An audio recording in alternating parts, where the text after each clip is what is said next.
Okay, good morning, everyone. It is 10:30 Indian time, so let us begin.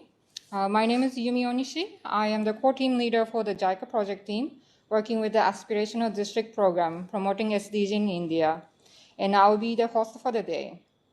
On behalf of JICA, Japan International Cooperation Agency, and NITI Aayog, the Government of India, I would like to welcome everyone to the second Japan-India SDG Forum on Health and Nutrition.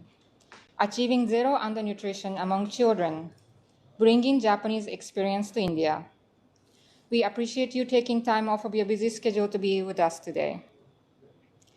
Japan is one of the countries that achieved the lowest maternal and infant mortality rates and good nutrition status among children. JICA and NITI Aayog hope that this forum will serve as a valuable platform for sharing some of the experiences from Japan and find ways to contextualize them in India, particularly for the aspirational districts. As you're seeing today's program on the screen, I would like to inform you that after the opening session, we'll have 4 presentations. First presentation will introduce key progress, gaps, and challenges on health and nutrition sector, particularly in the aspirational districts. And second presentation will be about Japan's holistic approach to health and nutrition, followed by a presentation on school meal program in Japan and how the program was taken to Vietnam. After a short break, we'll have another presentation showcasing the efforts from Japan. Then a panel discussion will take place to contemplate how these Japanese examples can be adapted to Indian context. There will be a Q&A session after the panel discussion. I will explain how to post a question after the presentation. We appreciate your understanding and cooperation. I am now happy to welcome Mr. Rakesh Ranjan, Deputy Director General Evaluation, NITI Aayog, to deliver the opening remarks. Sir, over to you. A very good morning to all of you. I just want someone to say in the screen that are we audible from NITI Aayog's room? You can remove your screen. Are we audible? Can anybody confirm? Yes, sir. Yes, sir. Audible. Very much audible. So good morning to all of you. We welcome all of you on behalf of JICA and NITI Aayog on this joint forum. When JICA and NITI Aayog has started developing the after some time.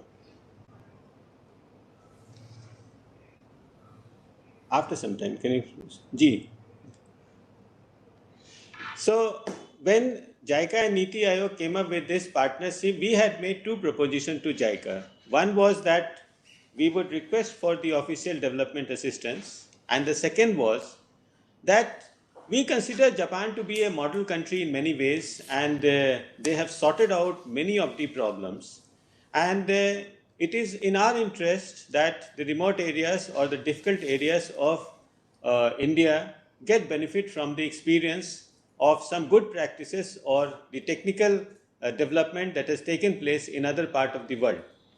And this is the second forum. The subject chosen under this particular forum is of great importance to us because our CEO NITI Aayog, Mr. Amitabh Kant, keeps on saying, and rightly so, that unless and until we handle the health and nutrition part of our program, we will not be able to get the SDG commitment in the first place.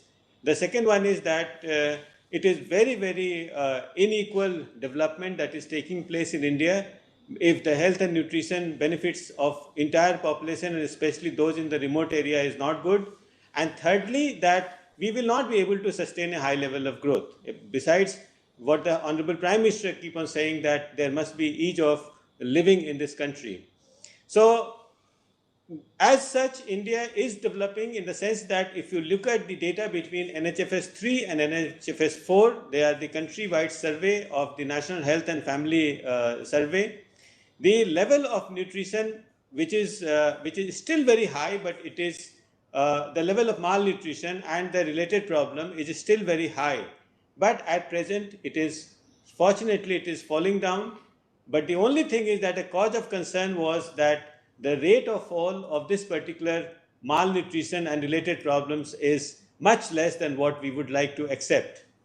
So because of this, I'm so happy to today for this particular conference that the best practice that has come on this generally talk about two kind of thing. One is the maternal and child health booklet or the health card that the Japanese system has introduced, and it has led to a lot of success in that country in way back about 50-60 years back.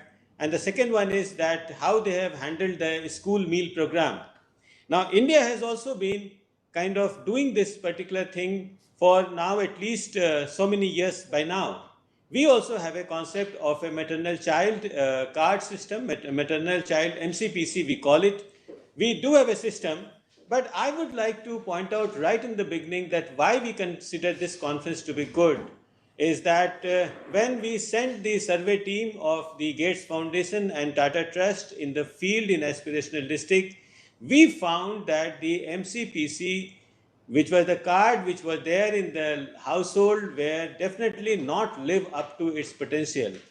You would be surprised that in many cases on this MCPC card, the level of hemoglobin that was registered by 2 or 3, which is a medical impossibility. If a person has a hemoglobin level of 2 or 3, that person cannot survive.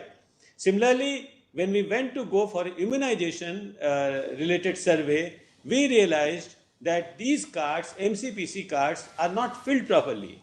Now the problem is that if these cards are not filled properly, good part of the benefit of these cards is lost.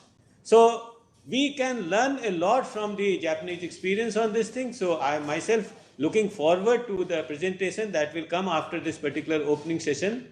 And let me tell you one thing, that in the long run what happens is that as a government what we would like to target is that we target the individual household, look at the individual mother as well as child, and try to put them on a system so that we have a tracking right from the beginning. Now we do have a concept like this, and there is a mother-child health tracking system in place, but everybody, including the health ministry, have indicated to us that you cannot use the data from that particular tracking system. So this is where we want to reach finally, that for a family, and today technology makes it possible, whether we keep it in terms of physical card or whether we keep it in terms of the digital form, that we must have a record of what has happened to the mother as well as the children, so that this helps us in ensuring that the correct medical facilities which are there on the ground, and the health ministry has been doing a wonderful job of taking up converting the PSCs and the sub-PSCs into the health and wellness center. Now with this kind of facilities which is available, it is very important that we also get the demand side, and that is get documented in the MCPC side. One advantage that the Japanese side had way back in 1950s was that the level of the literacy of the population was pretty decent, and they were able to take advantage of the inner urge of the population as well as the level of literacy, that we would have to be a very, very healthy people. Somehow, when you see, when in a district, say in Balrampur, or district in Siddharth Nagar, or district in Khagadia, if the MCPC card is not well maintained, a good part of it definitely depend on the fault lies with the health provider, with the district administration, those who are supposed to fill up the form. But at the same time, there is also a problem because there is no demand from the household that please fill up my form correctly. So if the household knowledge keeps on rising, as we have said, the best indicator in the aspirational district program, if I have to choose, I choose female literacy plus 15. If the female are literate, and if that indicator moves up and move ahead, then there would be a demand for a better maintenance of this card. So I would stop here, and we are very happy to have the Japanese team with us. And what I will do is that once the presentation is made, we will kind of compile them, and with some of our observation, we'll send it to all of you and to all aspirational districts, that this was what has been the learning, and this is what we can take advantage of. Needless to say, the JICA team is always available to answer any of our doubt, and our team is always at your service. So with this, thank you very much. Let me also thank the JICA representative agreeing for this particular conference. And thank you to all of you who are there listening to us. Thank you very much. Thank you, Mr. Ranjan, for your encouraging word. Now, we are also privileged to have Mr. Takuma Kajita, Counselor, the Embassy of Japan, India, to deliver the welcome remarks. Please welcome Mr. Kajita. Hi, thank you very much, and good morning to everybody. Well, I'm very pleased to join this SDG Forum on Health and Nutrition, and I'd like to thank NITI Aayog and JICA for taking leadership in holding this very important subject, and I'm also grateful to all the participants for making yourself available so that we can enrich our discussion today. Well, listening to Rakeshji, actually you mentioned almost what I wanted to say, so I'm making a quick mental note. So, and also I'm mindful of all the experts who are going to speak after me. I'll not go into the details, but sketch out some basic ideas or broader pictures. One thing, is my voice echoing? Is that okay? Okay. Sound is fine, sir, but okay, your video is on now. Okay, good. Well, there's some technical issues here. Well, one of the points I think, as Rakeshji said, is important is if you put in system, you have to really make sure the system is run well. So you mentioned about if the handbook is not filled in, it doesn't really achieve the results. That's what Japan is good at. So I'm sure everybody can learn from today's discussion. But let me start with the SDGs because SDGs is a subject very dear to me. As you may know, at the end of the MDGs, the predecessor of SDGs, the UN Secretary General established a high-level panel to discuss what kind of global goals we should aspire for. And I was fortunate enough to be a part of that process. So SDGs is something very important personally for me too. And speaking of the SDGs, we have to always go back to the MDGs because MDGs is also sort of an offspring of Japan's idea. In 1990s, the global attention or interest in development assistance was waning, partly because of the end of the Cold War and partly because of the other reasons.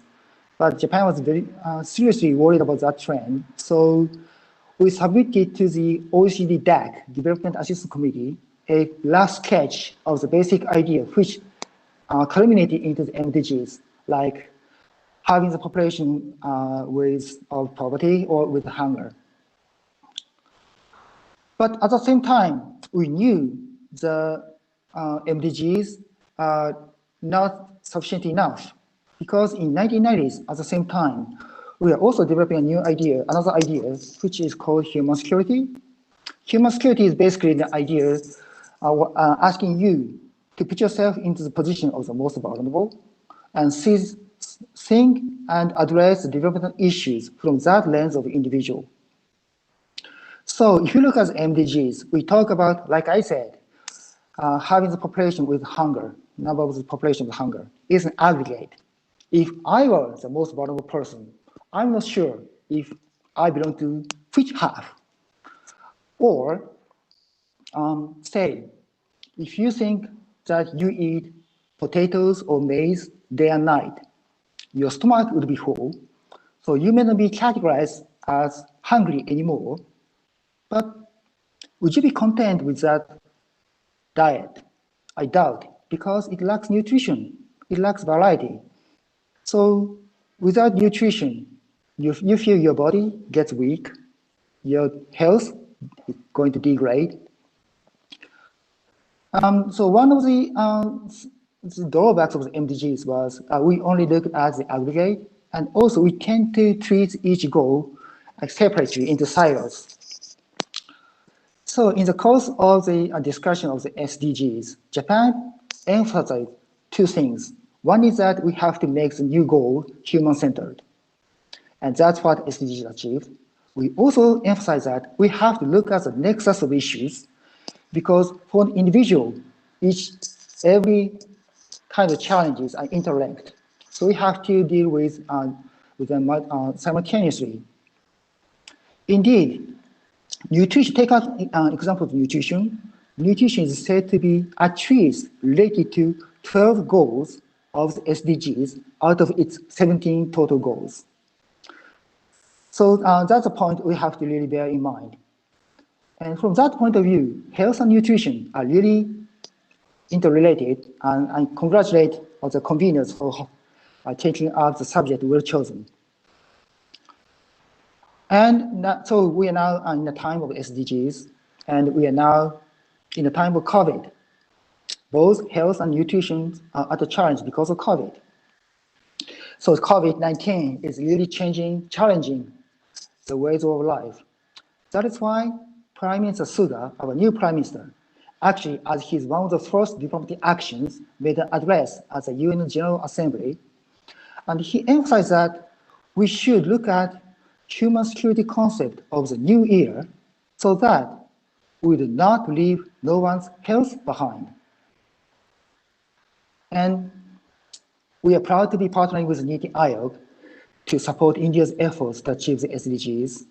NITI Aayog, indeed, as Rakesh ji mentioned, is focusing on aspirational districts. And in that way, India is actually taking a very similar approach as Japan, because human security considers focusing on community is very important to protect and empower individuals.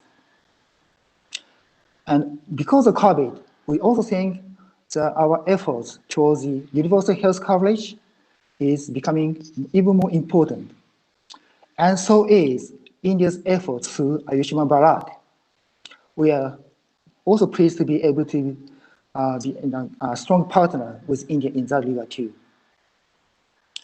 I know Dr. Rajiv Kumar has been emphasizing the importance of nutrition. So do we. Japan's going to host Tokyo Nutrition for Growth Summit, N4G Summit next year. We welcome the participation by broad stakeholders of India. Indeed, COVID-19 has also had a major impact on nutritional intakes of many vulnerable people across the world.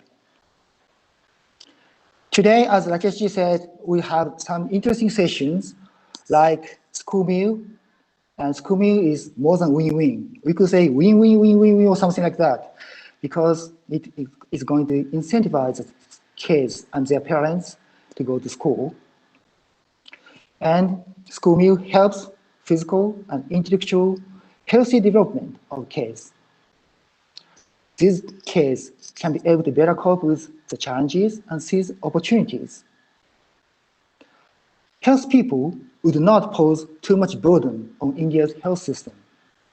And what's more, as they grow up, they become healthy workers who's going to be a strong driver of the great Indian economy. So this is really a virtuous cycle. And I know any virtuous cycle will start with better understanding, better awareness of the issues and solutions. That's why I think the forum like this is very important. With that, I'd like to end my opening remarks. Wish you a very fruitful discussion. Thank you. Thank you, Mr. Kazuta, for highlighting the importance of the SDG in health and nutrition. Now we shall begin session 1. I would like to introduce my colleague from JICA project team, Mr. Jayakrishnan, who is a health and nutrition expert, to give first presentation on key issues in health and nutrition sector.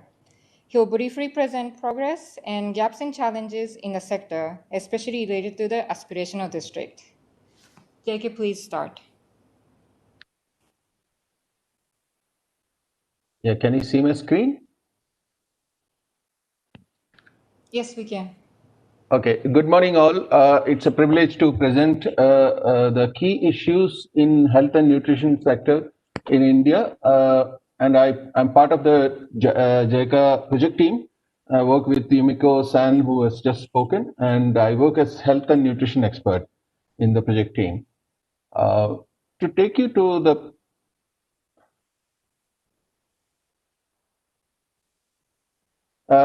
background, JICA team has been working with NITI Aayog as Rakeshji had just mentioned, Niti Aayog and ADP specifically to the aspirational district program to understand the gaps and challenges through detailed review of documents and data. We have in the process, even in the COVID times, we have conducted an online survey of 2 aspirational districts thanks to those district teams, namely Chitrakoot in Uttar Pradesh and Gwalpara in Assam.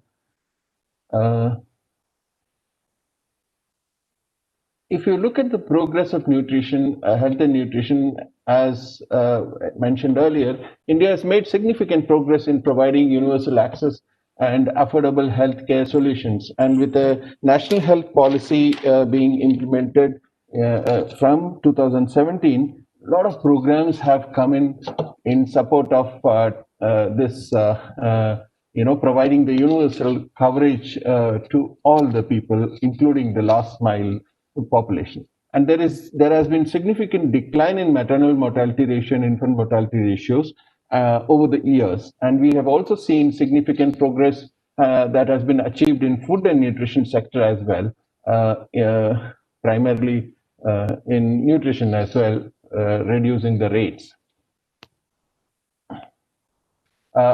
India has, if you look at the progress specifically, to the program and the topics that we are going to talk about, India has designed and established package of interventions for pre-pregnancy to the 2 years of the child and the pregnant and lactating women through Poshan Abhiyan, Pradhan Mantri Matritva Vandana Yojana, JSY, ICDS programs, Integrated Child Development Program, and through PMVY, if you look at the number of registered cases, the registered cases beneficiaries, basically among the pregnant and lactating women has increased over the years to 15.6 million as of March 2020 from the government documents. And if you look at the progress from last few years, it has increased commendably. Midday meal program, if you look at the specific program within that, midday program has also improved significantly over the years. It was launched in 1995. And cooked meal, under this program, cooked meal was served in Anganwadi centers. Beneficiaries are about 64 million children, 3 to 6 years. And midday meal program for the school-going children, up to 8th class, which was covering around 116 million children, recent figures, are the twin pillars of this midday meal program. And if you look at the Mother and Child Protection Card, it has been revised and has been distributed all over across India since 2018. And Rakeshji had just mentioned about some of those findings about the MCP program in India. If you look at the gaps and challenges, India is a huge country with wide variations in the states, the language, the topography, the climate, and all that. Within that wide variation, there's a lot of variation that exists between and within the states, and in availability of health resources, healthcare coverage, government capacity, governance capacity, the literacy rate, all those things. So, undernutrition still is a challenge. And if you look at stunting, which was 38.4 in 2016, has improved slightly 2016-18. And if you look at wasting, underweight, anemia, and anemia among the pregnant, even this is a long way to go if you look at the target that is set of 2.5% by 2030. Anemia to 14%, and anemia among the pregnant women to 25.2%. Continuing further, the gaps and challenges among the ICDS program, the most prominent activities focused on hot cooked meals in providing to the children under the MDM program, but tracking system quality of school meals across the places where it is being served, and a periodic nutrition checkup for school children is still weak in many of the districts.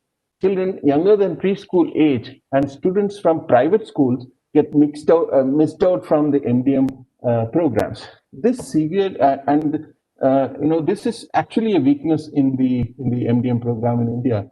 Going further, there is a severe health manpower shortage in many districts. That's a known fact, and a little bit of multi-sectoral coordination has to be increased in program action, because it cannot be taken in silos, all these programs.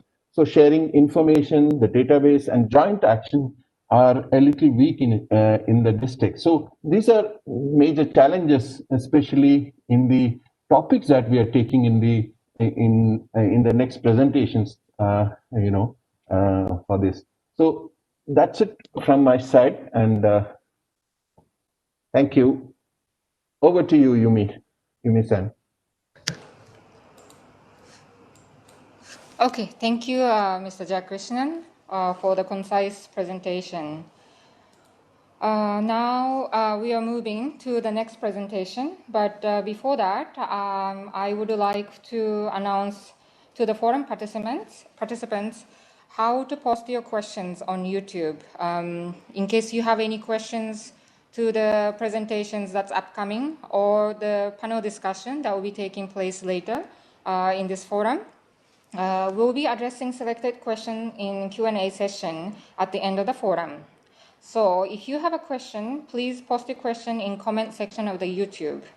And when you post the comments or questions, please make sure to mention, one, your name and organization, who you are, and two, your email address, and three, to whom you are asking the question. Either please mention the name of the presenter or the name of the presentation, so we know whom you are asking a question to. And four, the question itself. And please make sure you keep the question itself simple and write it in complete sentence so it's easier for us to understand. Now we welcome Dr. Marika Nomura, Senior Advisor on Nutrition and Health at JICA headquarters in Japan. Dr. Nomura has a PhD in medicine from Juntendo University, the Graduate School of Medicine. She was a long-term expert of JICA Community Nutrition and Health Project in Yemen. Currently, she is also a cooperative researcher at the National Institute of Health and Nutrition in Japan.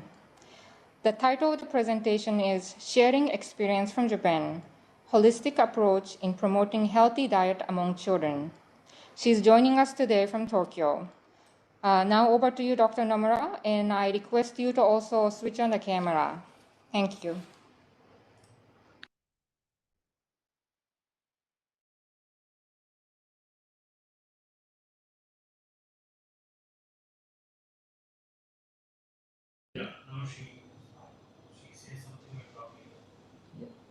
Can you hear me, Onishi-san? Yes, ma'am.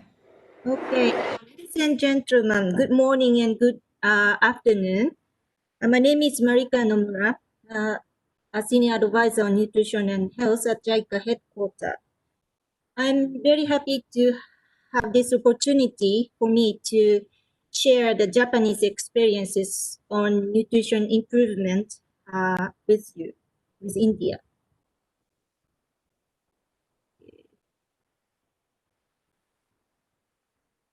After the war, Japanese health indicators improved dramatically. This figure shows the dramatic and continuous improvement of infant mortality ratio from 1935 up to now. This graph shows also dramatic improvement of life expectancy during post-war 75 years. Japanese life expectancy is now the longest in the world, 87 years old for women and 81 years old for men. This shows the changes in the cause of death structure. Changes in the cause of death structure shows clear trends. While infectious disease prevailed before the war, lifestyle-related diseases became more common rather than infectious diseases after the war.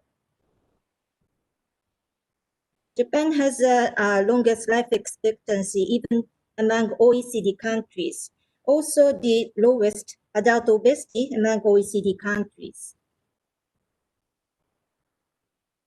Trends of obesity rate among school children, childhood obesity has been flat, no increase since 2006. even though the childhood obesity continues to increase in most countries around the world. So in Japan, maternal child nutrition services are provided throughout the life stage, especially concentrating on pregnancy and infancy period for supporting their health, especially preventing obesity, diet-related non-communicable diseases, and extending healthy life expectancy from the nutrition perspectives. Various guidelines are prepared for the nutrition services which are monitored by various surveys based on the related laws and acts. In this presentation, we will learn how Japanese improve our health consciousness and dietary habits from early stage of life by various measures of maternal and child nutrition in Japan. In Japan, women submit pregnancy notifications to municipalities once they get pregnant and receive a pregnancy package. Pregnancy package includes a maternal child health handbook, MCH handbook, maternal medical checkups voucher, which allows free examinations, and the booklets of useful information for maternity and after childbirth. During pregnancy, all mothers need to undergo prenatal checkup 14 times in total. Opportunities to attend mothers or parents classes are also provided to learn preparation for giving a birth, such as feeding babies or care of babies. In view of nutrition, MCH handbook is very much important too, since it is regulated by the law to record monitoring results of weight management during pregnancy and growth or development status of infants. Underweight during pregnancy poses a risk of preterm birth and low birth weight, as you know, and obesity during pregnancy increases the risk of pregnancy-induced hypertension, gestational diabetes, and incidence of excess birth weight and the cesarean section. Registered dietitians provides nutritional guidance and food and nutrition education to pregnancy women according to BMI during non-pregnancy and weight gain by use of Japanese food guide spinning top for pregnant women written in MCH handbook. After mothers going back to their home from the delivery at hospital, midwives or public health nurses visit families and newborns at the first opportunity to connect the family to the local community. As this opportunity, the midwives or public health nurses check and follow up whether weight of the baby steadily increases, any problems with the feeding milk or no, or they have the problem with the growth of the baby and mother's anxiety. Infants undergo medical checkup at the age of 1.5 years and 3 years based on the MCH law in Japan. Infants' medical checkup is important to check conditions of growth and nutrition, as well as presence of cognitive diseases. Also, it is a valuable opportunity for mothers and fathers to consult doctors and public health nurses about their concerns. Items of medical checkups are regulated by MCH law according to the months of age. Major items are height, weight, growth and development check, consultation on how to feed child, dental examinations, and so on. Some municipalities conduct complementary feeding lessons for mothers and fathers for 3 to 4 months age babies. MCH handbook indicates that child growth curve. This curve was prepared based on results of statistical survey targeting Japanese children. During infancy, breastfeeding should be continued as long as possible, and at the complementary feeding period, light seasoning shall be endured by using Japanese stock, and during the childhood healthy diet, regular life rhythm shall be endured. Content of the snack, sleeps, and play shall be paid attention. So these 3 points are the key messages to the mothers. There are nursery and kindergarten in Japan as the school institutions. At each institution's food service and food and nutrition education, we call shokuiku, are conducted respectively. Nursery is jurisdiction of the Ministry of Health, Labor and Welfare and is aiming at nursing.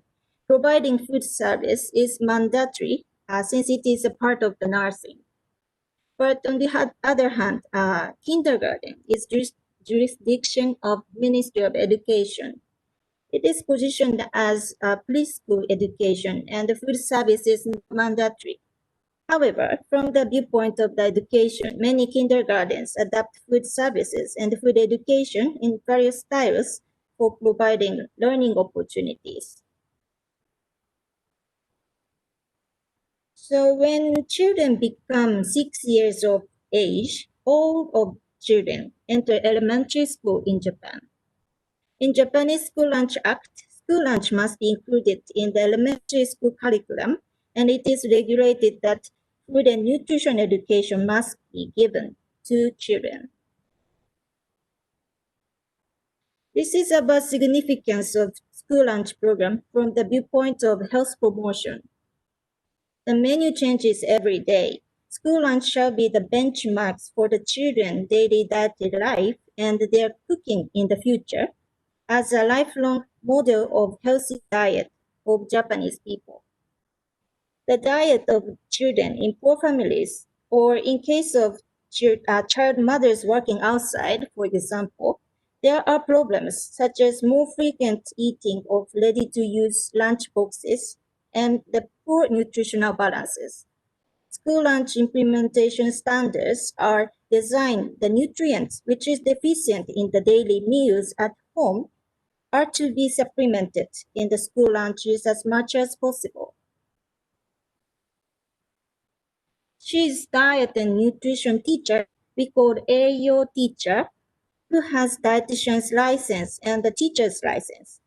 Diet and nutrition teacher, AO teacher, carry out appropriate nutritional management and shokuiku education based on the reference dietary intakes for school lunch.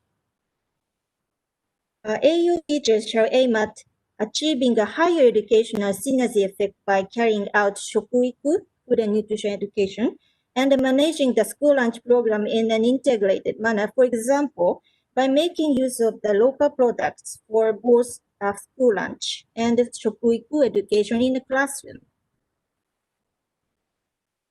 Students take regular health examinations in accordance with the School Health and Safety Acts.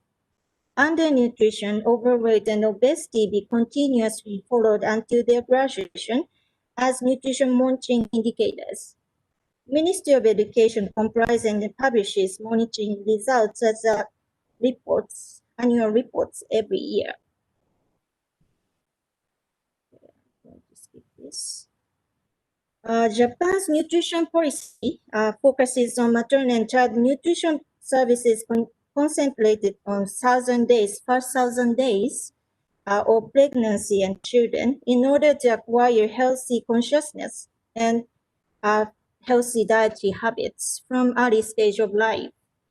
The main ministries and agencies involved in improving nutrition and health promotion are not only the Ministry of Health, Labor and Welfare, but also the Ministry of Education, Culture, Sports, Science and Technology, next, and the Ministry of Agriculture, Forestry, Fisheries, MAF, and the Cabinet Office, and the multi-sectoral efforts are being carried out nationwide. I'm from Human Development of JICA, which covers health and education and social welfare. In our department, we provide nutritional improvement cooperations through 3 approaches. The first is the realization of a healthy first 1,000 days. We will promote maternal and child nutrition that is integrated with continuum of care, make effective use of the maternal and child handbook. The second is the focus on community-based primary health care. We will promote community-based nutrition improvement and the development of health personnel based on primary health care, which is indispensable for achieving universal health coverage. The third is the promotion of healthy diet, which is the basis of happy and healthy life. We aim to develop a life course approach to prevent all form of malnutrition. Luckily, Japan will have a series of major events related to nutrition and healthy diet. In 2021, we will host Tokyo Olympics and Tokyo Paralympics in August. And in December, on the same year, we will host the Nutrition for Growth N4G in Tokyo. In the same year, in September, we will host the 22nd International Conference on Nutrition in Tokyo. And the next year, we will host also the 8th Asian Congress of Dietetics near Tokyo. Okay, so this is the summary of this presentation. One, in Japan, nutrition services are provided through all life stages, especially from pregnancy to early childhood, which is first 1,000 days, through maternal and child health services and their collaboration to extend healthy life expectancy and prevent obesity.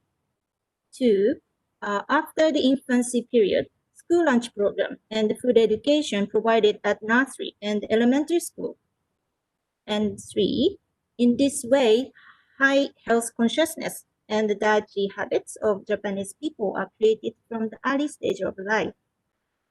Okay, this is the end of my presentation. Thank you very much. Over to Yumi-san. Thank you very much, Dr. Nomura, for very informative presentation. Among the participants, anyone, if you have a question regarding this presentation, you can send in the comments in the YouTube comment section. I will address selected number of questions at the end of the forum in the Q&A session. Now, our next presenter is Mr. Kei Kuriwaki, Senior Advisor of the Ajinomoto Foundation. Mr. Kuriwaki worked for Ajinomoto Company earlier, and since 2016, he has been with the current post at the foundation. And he has been working for Vietnam Nutrition System Establishment Project.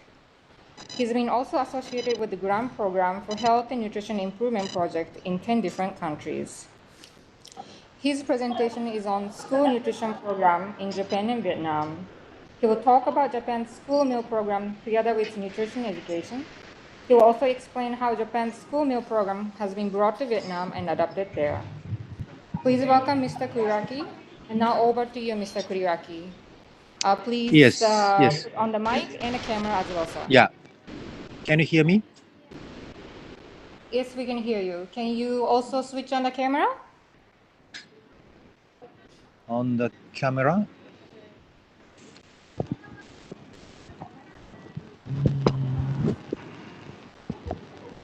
I can see him. Yeah. I use my cell phone for the voice and the slide from my PC. So sorry for the Okay, that's fine. inconvenience. Yes, please continue, sir. Okay, so I'll explain about the school nutrition program in Japan and Vietnam.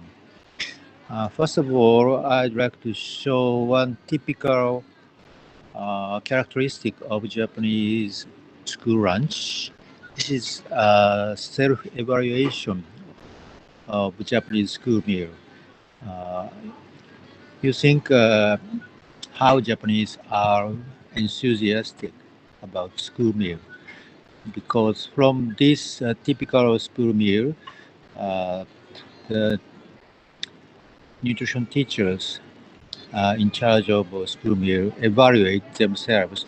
Like it goes without saying, nutrition balance and taste is important. Also good in color, good food texture, flavor, and expression. Each menu represents characteristics of local culture and giving children blessing of their local nature. The second case is that we hold the competition on school meal since 15 years.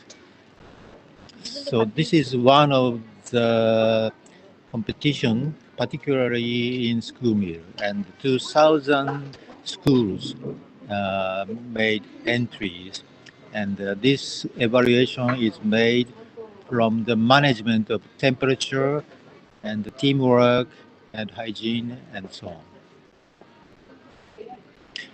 And as Dr. Nomura showed, school meal is living educational material.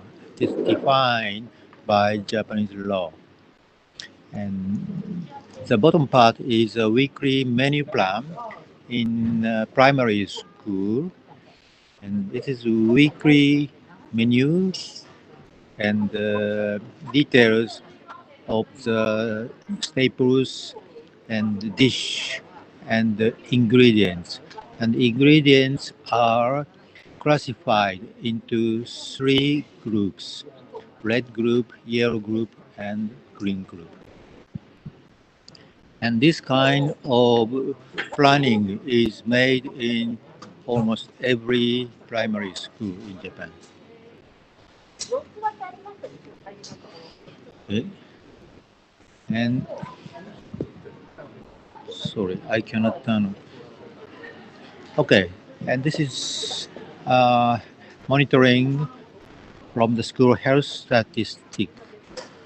Because the school meal started in 1940, before even the World War II, and after Japan was defeated by the war, 2 years after the end of the war, we restarted school lunch by enacting the School Lunch Act.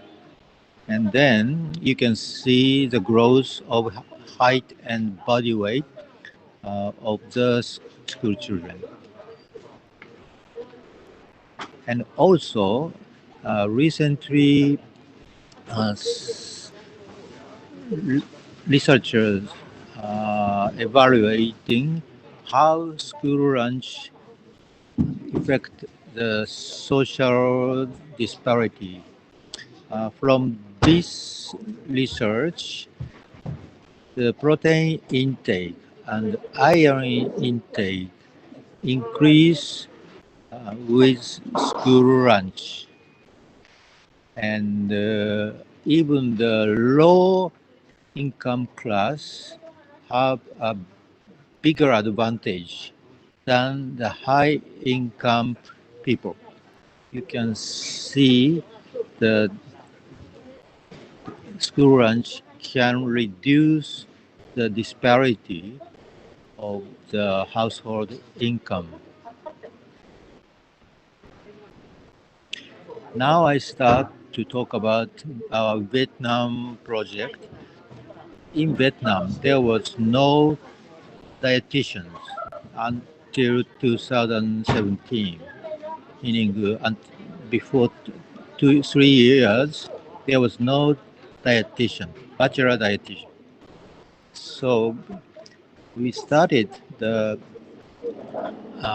as a Ajinomoto company started helping to build the dietitian system since 2011, and we succeeded to start the bachelor course for dietitians. And first, sorry, and it was necessary to cope with the undernutrition and overnutrition at the same time. It is called the double burden of malnutrition. So not only support with supplement, Vietnam needs to have a nutrition specialist or communicators to deliver the accurate knowledge of nutrition over the country. So our project was and is to build the national nutrition system, support it, and also to support to train dietitians. This is the educational part. So we started from 2011, and now we succeeded to have a dietitian as an official job code, and also start to have a regulation and rules for the nutritionist. This is a photo of the first generation dietitian from the National Hanoi Medical University. 47 students were born 3 years ago. And at the same time, some companies start to support the school meal. And this is a case of one company in Vietnam.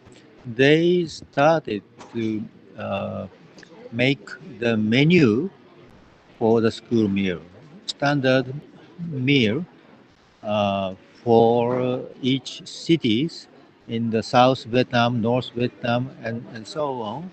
And this menu, model menu, was provided to the Ministry of Education. So this is just one case. This is not a national standard program. It looks nice, but it is not in every school in Vietnam. Actually, in Vietnam, we started this project not only for the school meal dietitian, but our first project, first priority is the hospital. But now we are moving to school nutritionist. It is called nutrition teachers, AO teachers, and the other places where dietitians can work, because we think the nutrition should be applied not only in schools but also in the community or in the elderly or welfare facilities or the industries, even the industries. The nutrition should be everywhere and for every age groups. Of course, the disease patients. So, using our and my experience in Vietnam and comparing Japan and Vietnam, actually in Vietnam we are facing many problems. It's not easy as I write, but still, Vietnamese government is very enthusiastic about improving the nutrition of the Vietnamese people. So we are working with the Ministry of Health and the National Institute of Nutrition. So this is my suggestion or thinking for India. I've been to India maybe 20 times, but and I have visited the school meal facilities called Akshaya Patra. It was the biggest school meal producing and delivering NGOs in the world. But I think this is not a governmental project, but it's a more NGO activities. So my suggestion is that Vietnam needs to deploy the nutritionists or dietitians into school program. And this school program should be education.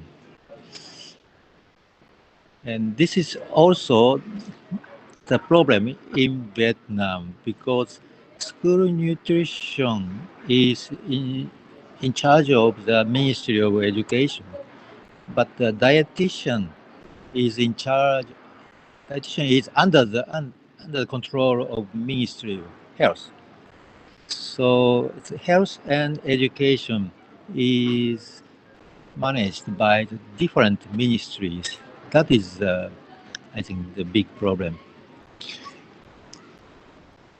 And school meal program needs significant manpower and budget.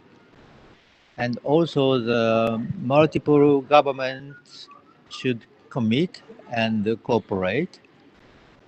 And also the nutrition surveillance should be carried out to make the basis of the school meal program.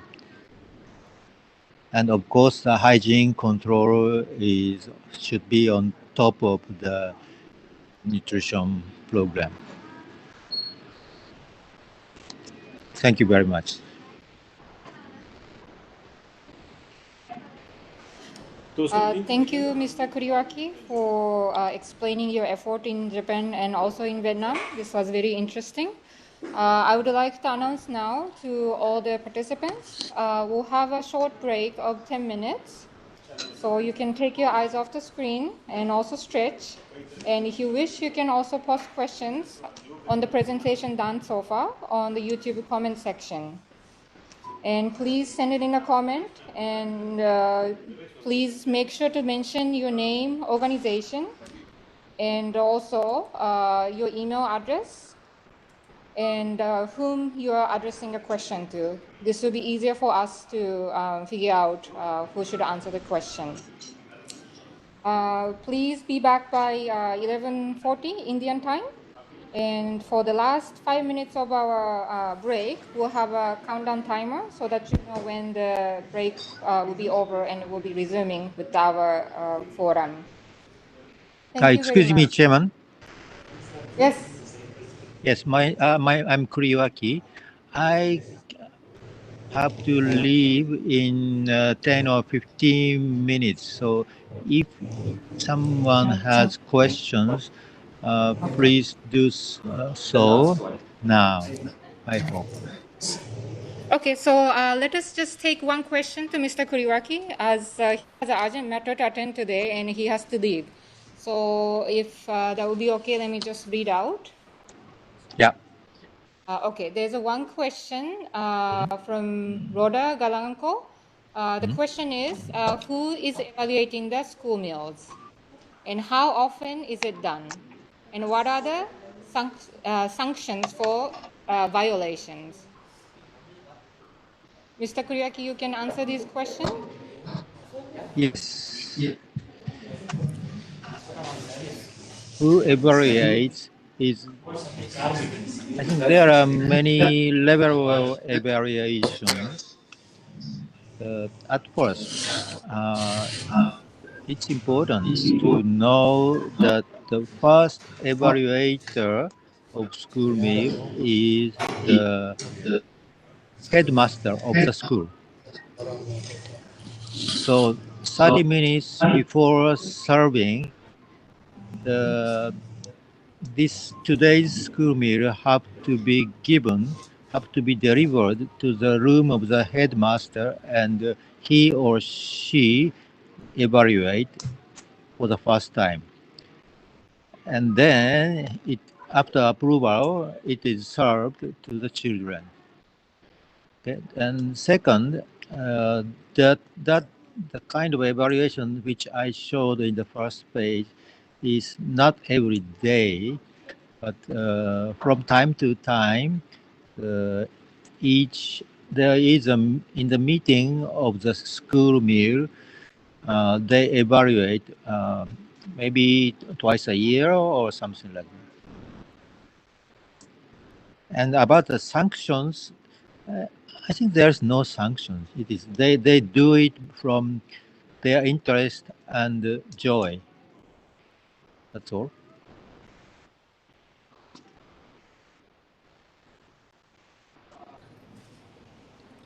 Okay, thank you, sir. I think we'll go for the break now. Thank And you very please be much. back, everyone, in 10 minutes. Thank you. So if there are questions, please send by email. Please. Thank you. Bye.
Okay, welcome back everyone. I hope everyone's back and in front of the screen. Let us now resume and continue with the next presentation. I am now honored to introduce Ms. Keiko Osaki, Senior Advisor on Health from JICA. She's one of the most appropriate experts to speak about achievements and lessons learned in implementation of maternal and child health handbooks in a number of countries across Asia and Africa. Ms. Osaki's presentation is on Maternal and Child Health Handbook as a tool for comprehensive home-based record. Ms. Osaki, please start with your camera on and mic on.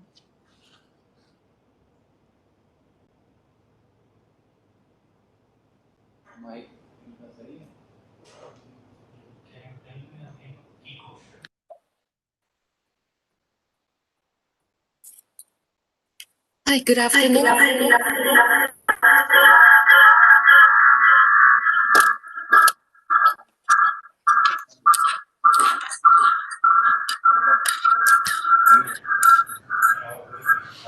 Okay, my name is Keiko Osaki. Today, I'm honored to speak about Maternal and Child Health Handbook as a comprehensive homeless record.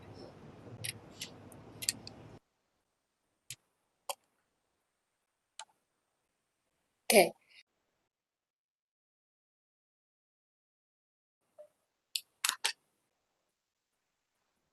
Okay. So today, I'd like to cover 4 points, but maybe not enough time to cover for the 3 or 4, but I will try. The first, the MCH handbook in Japan. The second, what WHO guidelines tells about it, and what we know about Indian MCPC, and then what other countries do with MCH handbooks.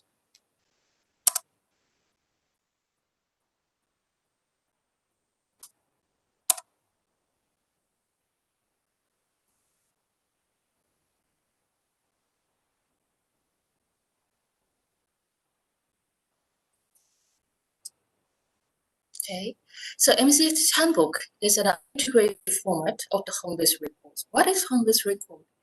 The record kept at home and mobile, and then that's why it's the people-centered tool, and it's complementary used as the facility-based data, like immunization logbook. We may see many countries have some kind of homes records. Some countries choose the standalone type. For example, the maternal record, the covering the targeting those the peoples, and also the child vaccination kind of only, or the growth chart monitoring only. And some countries choose combination of the child booklet for only covering with the vaccination and the growth chart. MCH handbook is, as its name says, that it's covering all stages of MCH. That's why it's integrated.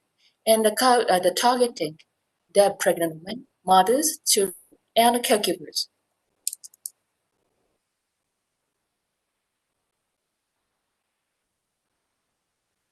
So in Japan, as Dr. Nomino mentioned that, across the timeline, life course, since the inception, the services are given. And at the time, the MCH handbook is the only tool to cover the older period. And its history, it's rooted originally from the maternal handbook before the World War II. At the time, the pregnancy registration was a matter of the policy, and also the pregnant women are given a food. So this works as a kind of the food ration to monitor it. After the World War II, it's expanded to cover child part, and the name is now Mother and Child Handbook under the Child Welfare Law in 1947. You may see it's issued in by the local government, and a very much shabby one though. And at the time, the health indicator is not good enough like they are now. So like maternal mortality rate and the infant mortality rate was very high at the time.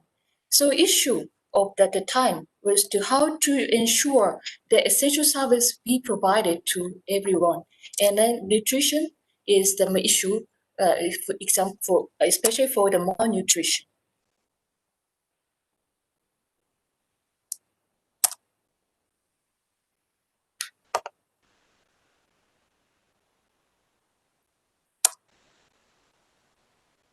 I'm sorry it takes time.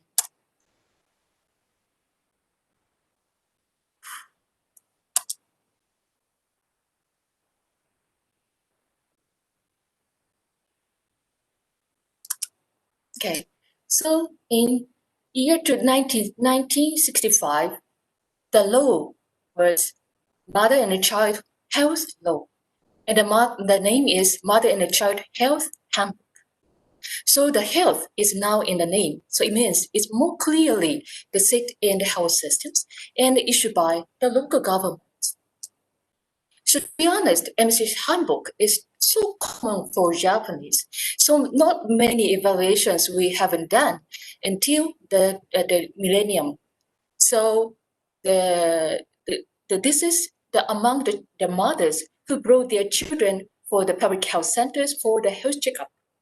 So these are satisfied with the contents of Mrs. handbook and bringing it for the facility and rather they lose it and the writing, feeling something on it. It means not necessarily by health personnel, but some notes are taken by the mothers and they recognize its functions multiple.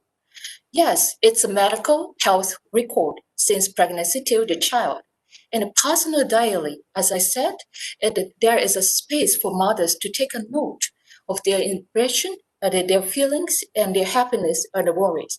So that's why it's a kind of the personal diary for them. And also it's a communication tool between a mother and a health personnel and the information source. Some essential education materials in, not many, but it's a trustable sources and the limited and the basic essential the informations are available. And the participation tool means the fathers and the other family members can join the child rearing by sharing the same information within the family. The education tool for the next generation is very much arts. But recently in the primary elementary school, the children at the age of around 10 years old, they bring the MCH handbook and read it, and they learn how they are taken care by them. Okay, this is a kind of the comparison between some countries with Japan, how the MCH handbook is put in the administrative system. Under the Maternal and Child Health Law, local governments are implementing MCH services, including issuance of the MCH handbook. That's why the budget comes from here to be issued at the first level facilities. And the vital statistic information is supporting those health facilities to identify where they are beneficiaries. And the orange says that health personnel in the different levels of the services in the public, as well as in the private sectors, they are users. They are identifying its referral record and also that they have the responsibility to fill in. So that's why it works as the communication tool between health workers. Like other countries like Indonesia, they have ministerial decree to make the MCH handbook is essential documents for every mother and child, but still it's not strong enough to support it as the vital statistics, and also now they are more using that at the beginning, and only the public health centers are users, so they need to convince the hospitals and the specialists in the private sectors we are active users to make the continuum care is accessible through MCH handbook and monitored. So the MCH handbook in Japan is a platform to communicate across the timeline and across the places where the health services are provided or health care are provided, starting from home and the public health services and hospitals. This is a research done by a researcher at the age of the 40 years. This is his own MCH handbook, is still kept. And he asked to the university students, and he tried to capture the coverage of immunization of the university students at the time of the childhood. Successfully, he gained the 83% of their respondents submitted for the copy of MCH handbook as evidence of the immunization record at their childhood ages. Of course, the respondents are university students. It might be a little bit biased, but more than 80% is a good number, I guess. As I told you before, at the beginning, MCH handbook is the issue. Is to increase the promotion of the services, pregnancy, and the childcare and the nutrition. At the time, more babies were dying before they are getting at the first age. And along with the declining the IMR, of course, the issue of the MCH is shifted. The early detection of the treatment of the child disease is a matter. Then the support of the mothers in nuclear families in the child rearing. Then the precautiously the watching the child not to be abused or the prevent mothers to be in the maternity. So over the 7 years, we are using very simple paper booklet, but just keeping the same forms, but try to adjust the contents to fit for the needs across the time. So local governments is a key of the implementation, not only for the MCH handbook, but MCH services. So under the policy set by the MOH, the implementators, the practitioners at the both public and private, and the care at home. So those three guides are linked under the leadership of the local governments. Again, if we see what happened for the pregnancy period, it's not only used by midwives, as I said. For the antenatal care, midwives and the doctors at clinics they use. And the pre-mama, pre-papa classes, the group gatherings to learn each other, peer educations. At the time, public health nurses and the pre-parents are users. And weight chart during pregnancy and the self-jotted by the pregnant woman. Child delivery time at the hospitals, midwives and the doctors are users. For the child period, newborn checkup by a pediatrician, and a newborn home visit by midwives or public health nurses, and the growth monitoring and the plotting by mothers, and at the time of the periodical health checkup at the public health centers, as a team, health personnel, including the public health nurses, midwives, doctors in clinics, they're invited, a nutritionist, and dentist, and MCH promoter as a community health workers, as a team and using the platform MCH handbook and co-working for the same individual, the mother and the child. At the time of school enrollment, caregivers are usually asked to submit the immunization record. At the time, they use MCH handbook as the archives at home and transcribe the information to the application form. I'm sorry. And if they move the residence, new local administrators or the health workers usually based on the information and MCH handbook and continue to support and provide essential MCH services. Then, what WHO guidelines tells us about it? Year in 2018, they published WHO recommendations on homeless report. And then next year, they launched at the World Health Assembly. At the time, we have distinguished commentator from India. The guideline tells us that the home-based record may improve care-seeking behaviors, male involvement in the support in the household, maternal and child home care practices, infant and child feeding, and the communication between health providers and women caregivers. So covering so many of the wide range of the aspects. So low certainty evidence says because still needs more wider evidences. I think the MCPC of India is a kind of the integrated home-based records. So they welcome your evidences if you have used it effectively and have some outcomes to show its effectiveness. But implementation is the matter.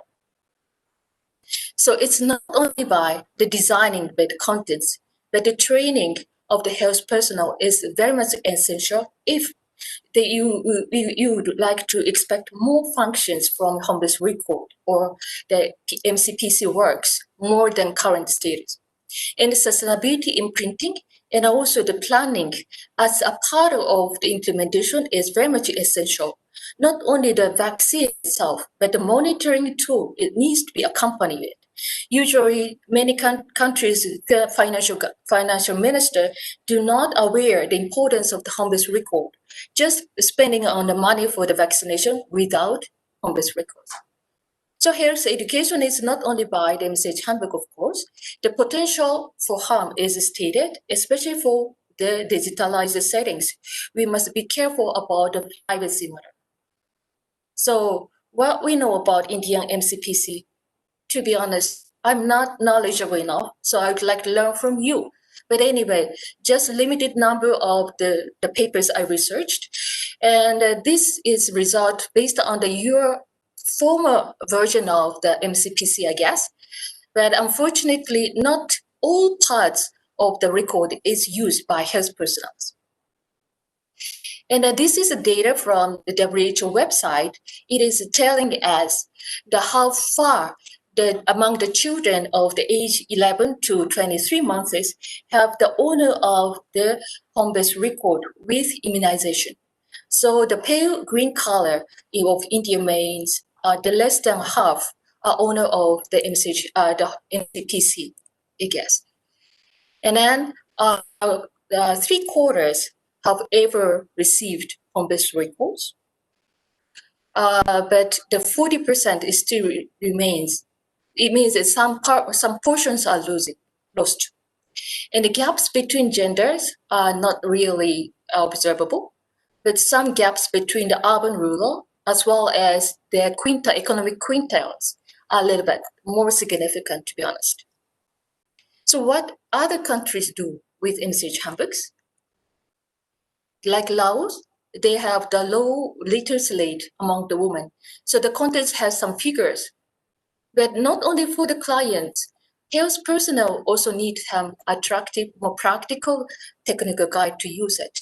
And by using them, they are conducting the training and the checking and the pre-test and the post-test, how far they could change the behavior, knowledge, and the attitude of health personnel to be more effective user of home-based records in the service provision.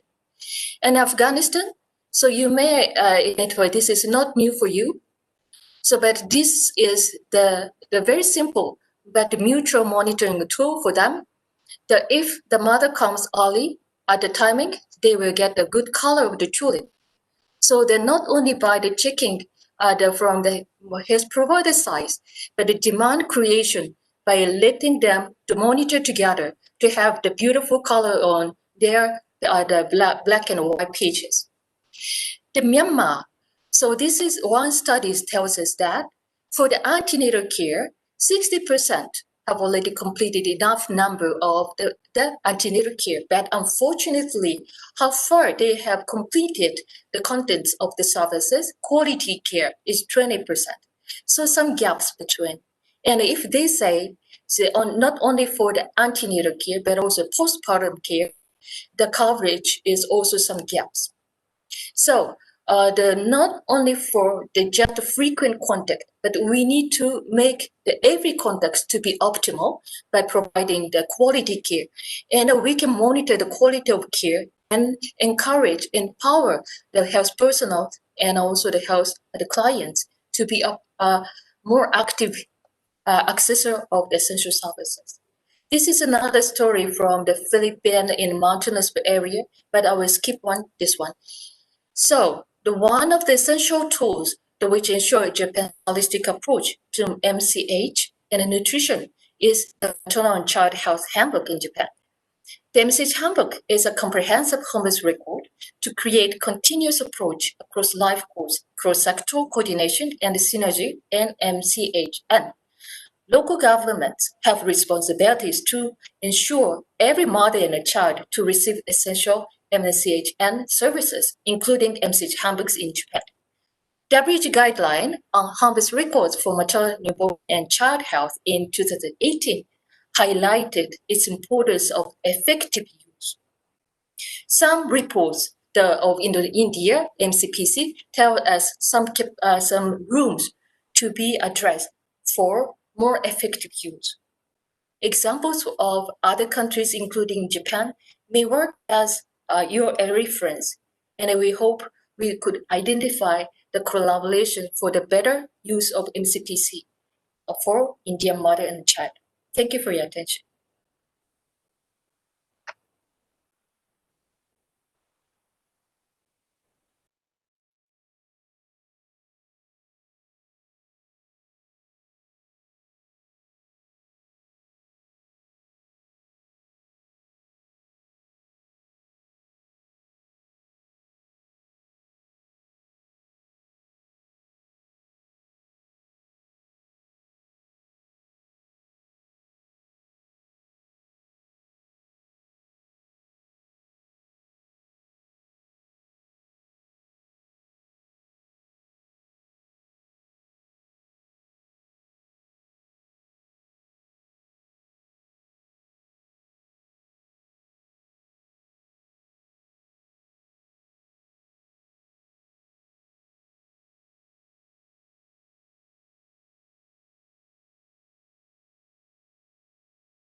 Hello, can you hear me all? Yes, yes, we can hear you.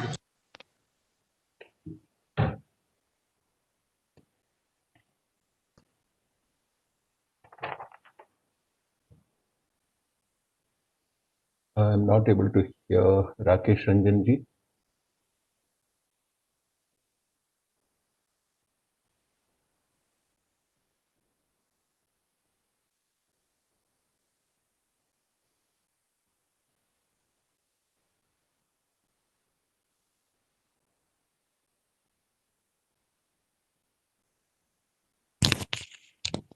Hello, can we start this session? It's muted at Niti Aayog side.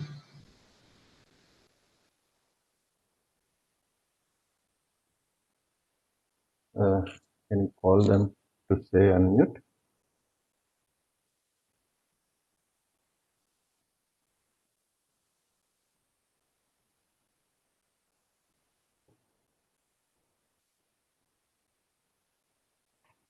I have unmuted everyone, sir.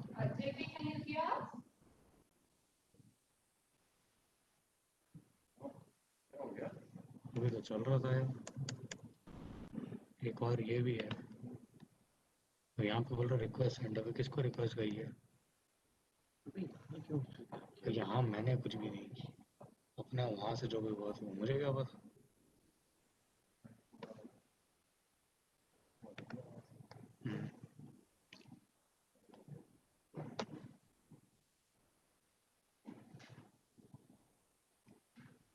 Hello.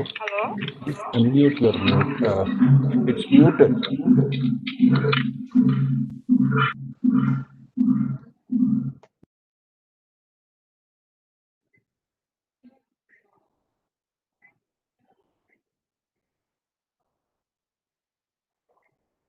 Just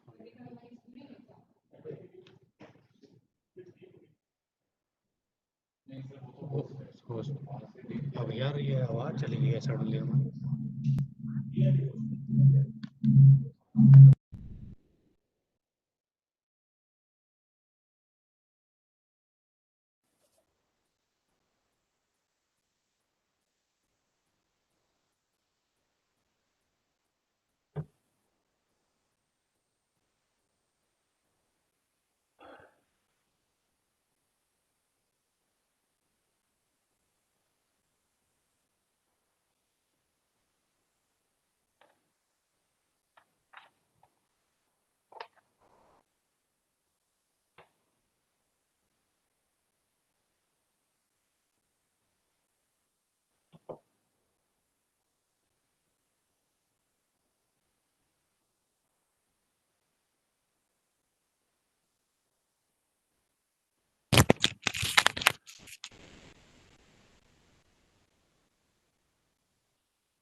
Great.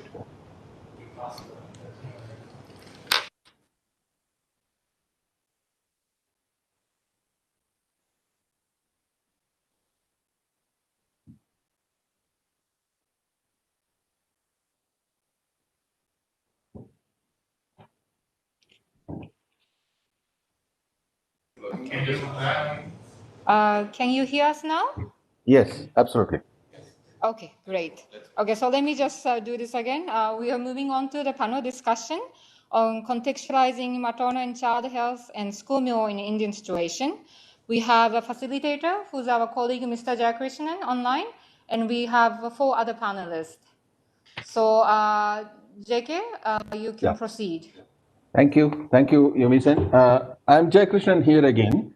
Let me have the privilege to facilitate the panel session, a panel consisting of distinguished members from Indian government and Piramal Swasthya, a leading civil society partner for Niti Aayog.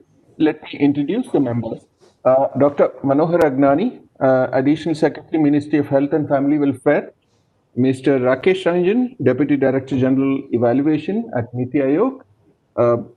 Mr. Ashwin Deshmukh, who is the Head of Advisory at Piramal Swasthya under the Piramal Foundation. Madam Varnali Dekha, Deputy Commissioner, Goalpara District, Assam. As per the panel objectives, each of the distinguished panel member will provide their valuable inputs, views, and guiding points so as to towards the concepts and the learnings from the presentations, contextualizing maternal and child health and school meal program, the earlier presentations. How can this be contextualized to India? How these can be taken forward in the program action in Indian situation? So this is the objectives of the panel, and I'm requesting respected Dr. Manohar Agnani for his guidance and input with his talk. Thank you, sir. Thank you very much, all for this important discussion. So, the 3 presentations which were made today were related to the best practices from Japan and Vietnam on holistic approach in promoting healthy diet among children. Then maternal and child health handbook as a comprehensive home-based record, and also the school nutrition program in Japan and Vietnam. So I was listening to those presentations, and as the objective of this panel discussion is that can these best practices be translated to Indian action? Definitely yes, because any adaptation of the various international best practices to the country's specific context strengthens the effort, irrespective of whether you have those interventions in place or not. I will come to that part again. And also the process of rapid transformation of the aspirational districts, which I will talk later, along with these interventions will give us the desired outcomes of reaching to the masses with the programs and policies, with the interventions which are cost effective, with the issues of equity, quality, and access keeping in mind. So let me begin by saying that we have the similar structures or systems and the programs in place. A reference first I would like to make to the MCP card. We call it Mother and Child Protection Card.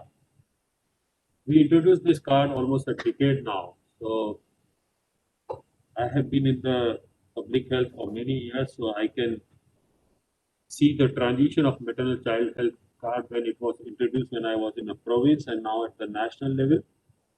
We started this MCP card with a vision that pregnant women's antenatal checkup status is captured in that. We were struggling to have the institutional deliveries, which now we have reached to almost 92%. So the importance of institutional deliveries was captured in that. along with the nutritional services which are available under the ICDS and Anganwadi services, and not to miss the immunization programs. Now, MCP card has played a very important role, not only in tracking the progress interventions which I refer to, but also it has become a tool of the counseling and family empowerment tool for the family, for the community, for the service provider, and a big cohort of mother and children on health, nutrition, and development purposes is being used for this.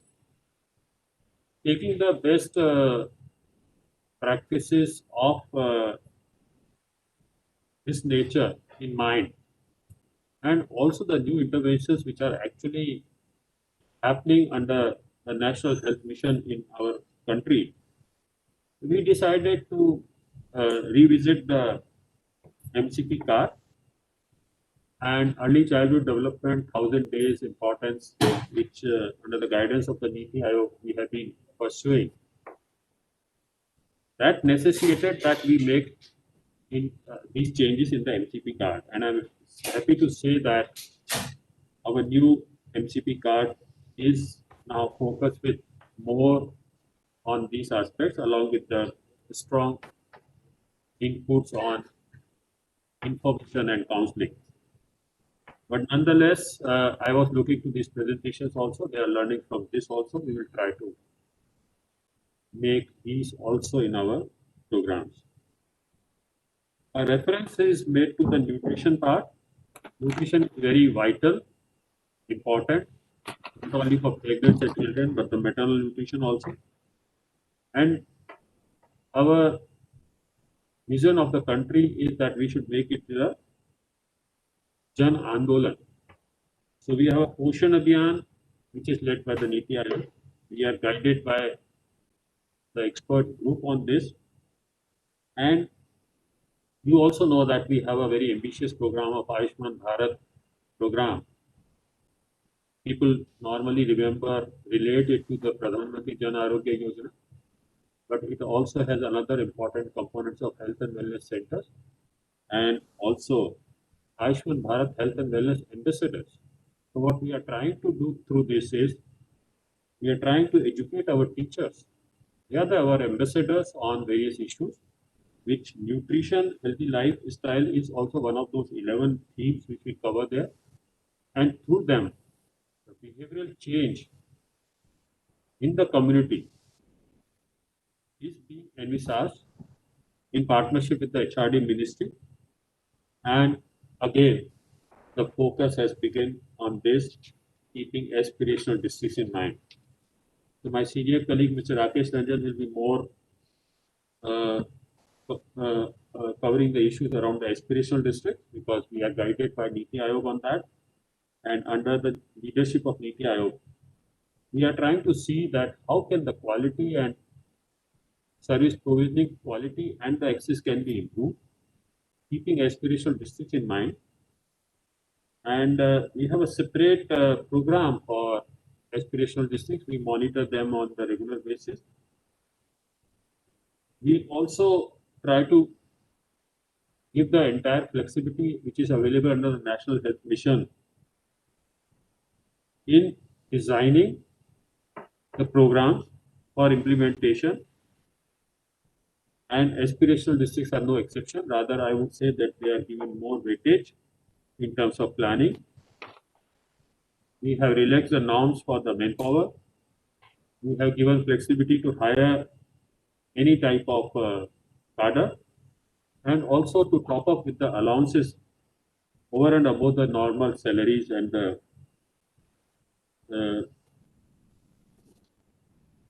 we also give priority to infrastructure development in these aspirational districts. And we all know that much of the resources are available under National Health Mission, but JICA funds, which are managed by NITI Aayog, also provide that flexibility to the districts. And we actually get very encouraging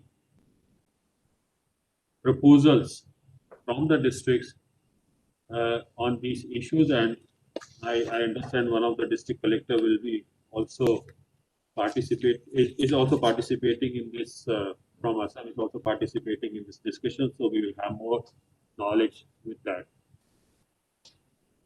If I may take few more minutes with your permission. So we are not only aiming at providing cashless services, but we are also focusing on quality. We are also wanting to focus on assured services. That's why we have started some important programs on maternal health. Suman is a well-known name. It's called Surakshit Matratva Ashvasan Yojana. We also focus on quality of service provisioning. That's why strengthening the labor rooms, OTs, and the wards, birth, so that we have a system of delivery with the dignity, respectful maternal care. So Lakshya program is there. We give this focus in aspirational districts also. To bring the private sector on board. On antenatal, our Honorable Prime Minister gave a call of Pradhan Mantri Surakshit Matratva Abhiyan, where on 9th of every month, public-private sector partnership is seen around giving quality antenatal care services free of cost to all the pregnants, and that gives understanding of how we are tracking on antenatal checkups and try to identify the risk pregnancies and give the counseling around that. A small reference to Poshan Abhiyan, which is again under the guidance of Niti Aayog. Poshan, although a Hindi word, but it's an acronym for Prime Minister's overarching scheme for holistic nourishment. We know, we understand that our anemia, our stunting, our undernourishment, our wasting figures needs a lot of improvement, and that's why this ambitious target of giving those flexibilities to aspirational districts along with the national intervention under Poshan is something which we are working on. Home-based newborn care, home-based young child care, anemia Mukta Bharat, focusing on under 5 mortality by campaigns like intensified diarrhea control programs, and working on IYCF indicators through exclusive breastfeeding, mother's absolute affection, and so on.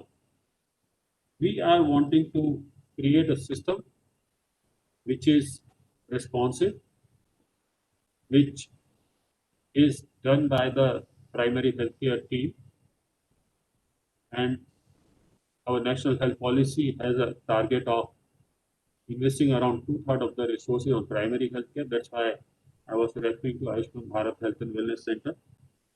A focus on preventive, promotive care through primary healthcare team is something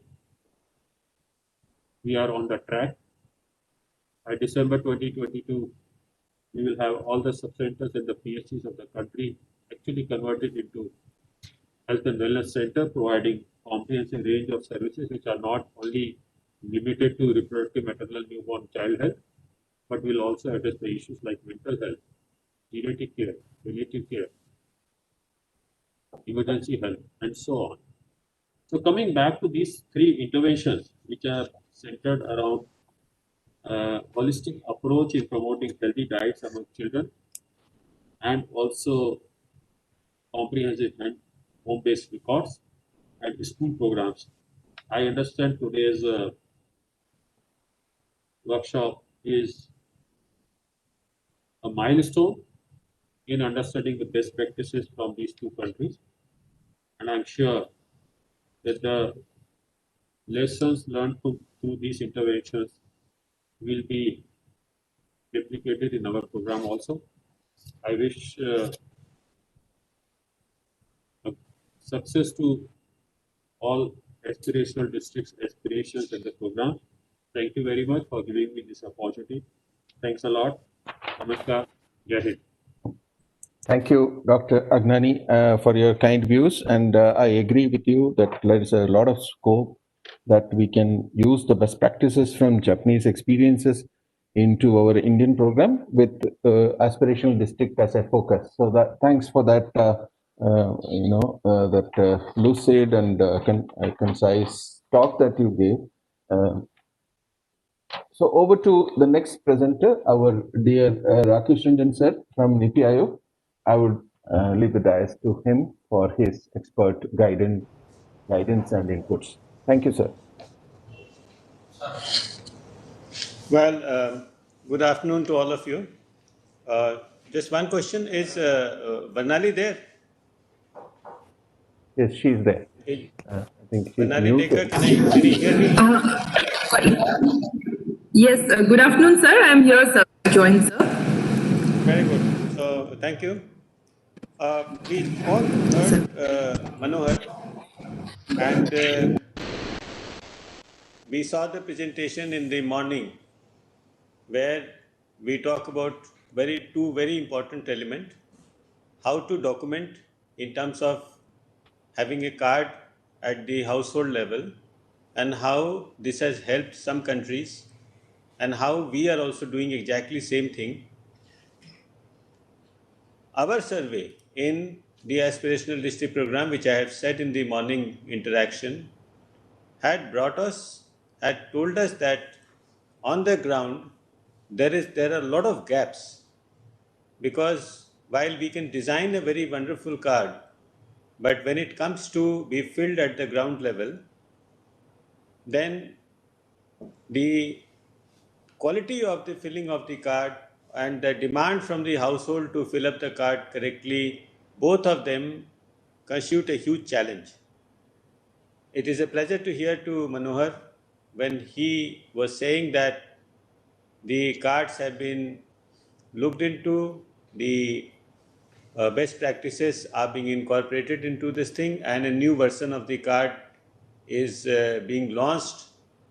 I have a suggestion, and I am speaking confident that our panelist Varnali will agree to it. Under aspirational district program, let us select at least 2 to 3 blocks where we want this card to be 100% success. So I have a team here which is led by the Ashoka University. The Gates Foundation is also a member of that, which looks into the behavioral part of a lot of intervention in aspirational district.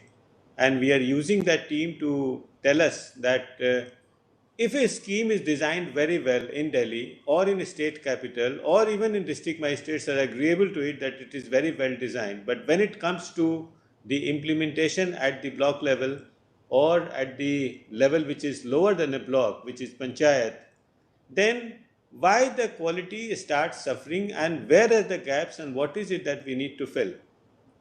Because let us be very clear, we are convinced that with our level of income, notwithstanding COVID now and some kind of disruption that has happened, but as we have been kind of seeing that the economy is kind of recovering, with our level of per capita income, our nutrition standards are, and our maternal care and the MCH, this maternal mortality rate, MMR, and child's mortality rate are not something which is consistent. I mean, there is one approach which many of the developed countries have followed historically. The historical approach has been that as the GDP rises, good number of things get sorted out on their own and the things start going down. But if I talk to some of my friends from statistics, they will tell you that there is, while a correlation, but you can still do much better. That you can't keep on waiting that the per capita GDP will rise to a particular level, then only we'll sort out these kind of things. Because good part of the world has sorted out many of these issues, even with when their GDP has not reached, per capita GDP has not reached a level, and we don't want to be an exception.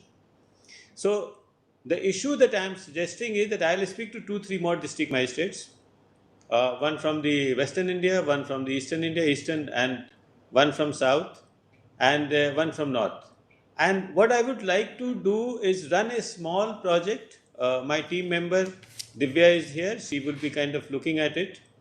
And we would like to see, working with the Ministry of Health under guidance of Dr. Agnani, that the card that we have, the documentation part that we have decided, in these blocks, let us make it 100% success. If there are issues which come there, then we find out that what is the solution to that. Because while we roll out a particular program at the All India level, fine, and they will take their own due course and they will work on their own. But it is very important to see that in 4 or 5 or 6 or 10 blocks, if we are able to look into the card, it's rolling, it's kind of ensuring that every mother and every child has that particular card which has been designed and now improved upon by the Ministry of Health. So I would reach out to, Vanali, I'm reaching out here only, but to other district magistrate, I shall reach out. And we have, I don't think that we,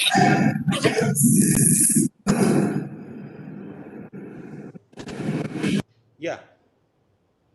So let us see that the best thing to do something is that if we can make something that which says that, yeah, look, in the Nandurbar district, in this difficult block, this card has been working very well. Then we can always come to that particular situation that if this can be done in Nandurbar district or this can be done in the Gwalpara district, then it can be easily rolled out at other level. I will involve my friends who looks after the behavioral science, because the behavioral aspect is fairly important in taking up this particular card. We will factor into what is the experience other places in the, and as has been shown in the presentation today. This work is parallel to, are getting into a digital mode, but, and good number of my friends in Niti Aayog keep on telling me that, the best, forget about all this thing, and what we can do is that we can take and we can trace every mother and every child on a digital mode. That is a very, very fascinating project, and that we need to do. But there is one snag in that at present, and I think we can find a solution to that. If we have a digital data, the question comes that how does the household whom we are targeting is getting involved into that? Because as I said in the beginning, the success in Japan, they had the great advantage that the literacy rate was much better. In our case, if a doctor is writing that the hemoglobin level is 2 and the person is happily collecting the card and going home, that mother, if this is done to say me, if I go to this thing and the doctor writes that your hemoglobin level is 2, then I will definitely ask the question that there is something wrong with you. So the level of literacy at the household level and the access to the digital thing, we might have some time to reach there. So meanwhile, I would say that if we can perfect the system which is already in place, nothing extra that we have to do. We just have to see that in a block can be saturated to the possible that whichever household you visit in a third-party survey, you find a card which is fairly well maintained and properly kept. Today's mothers are so concerned about their children that I don't think that that is not being attached priority at the household level. It does. So therefore, we have to look into this.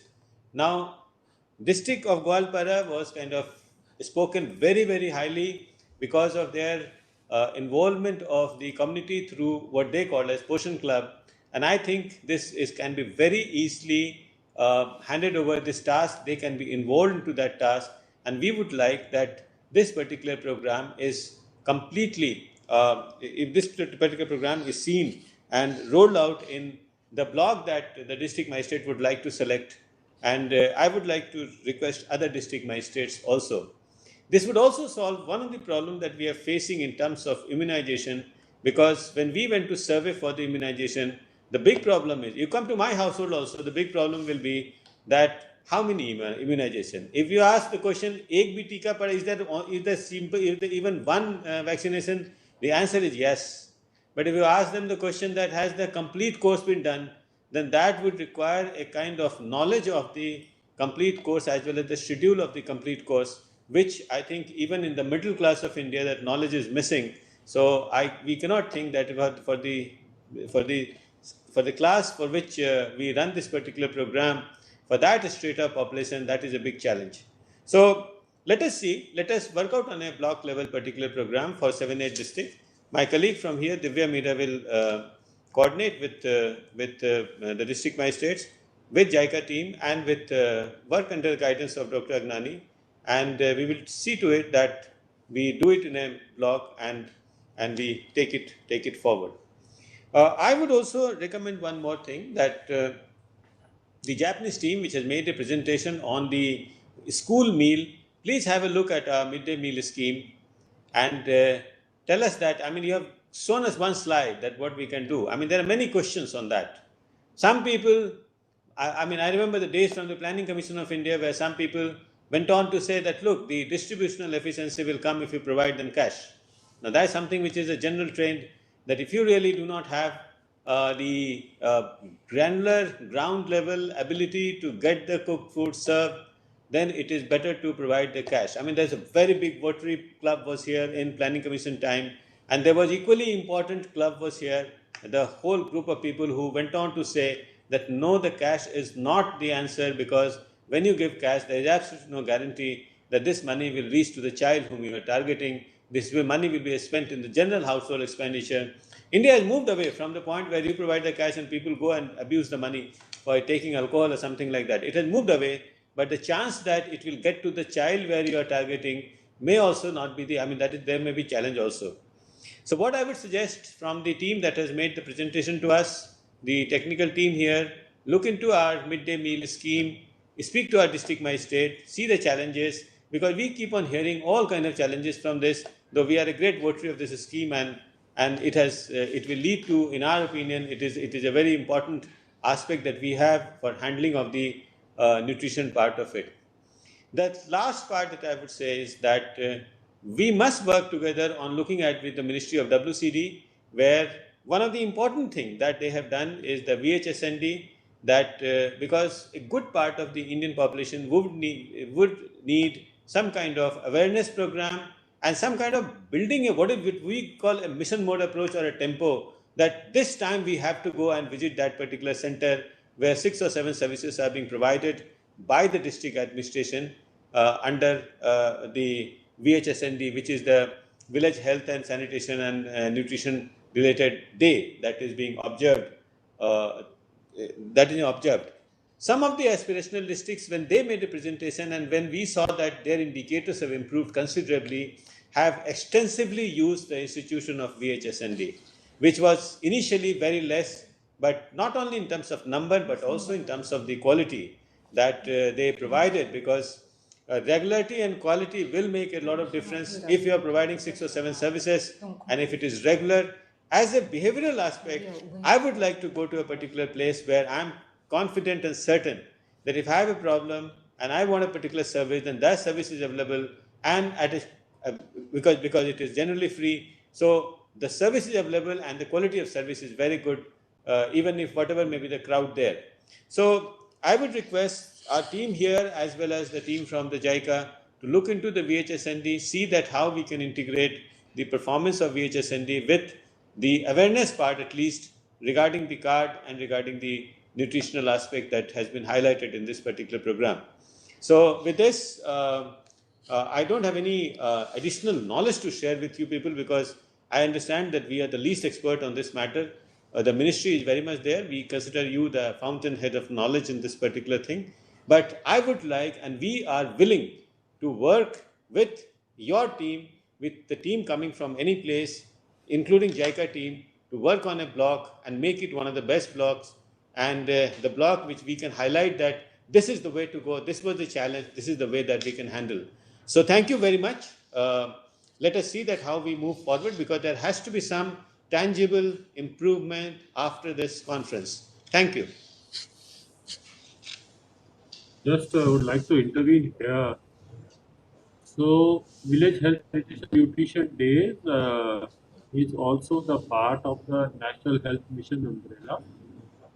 And as you have said that we need to revisit this strategy, we have recently revised the guidelines around that. So if we can say that the JICA team can examine those guidelines and see how it can be further strengthened or how they can be rolled out, because this exercise has been done very recently. That would be my recommendation and suggestion. Thank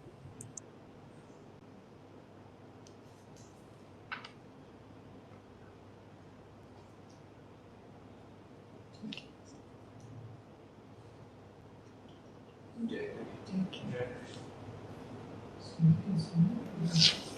JK, Mr. Jayakrishnan, can you please facilitate? Your mic is actually mute. One second. Can you hear me now? Yes.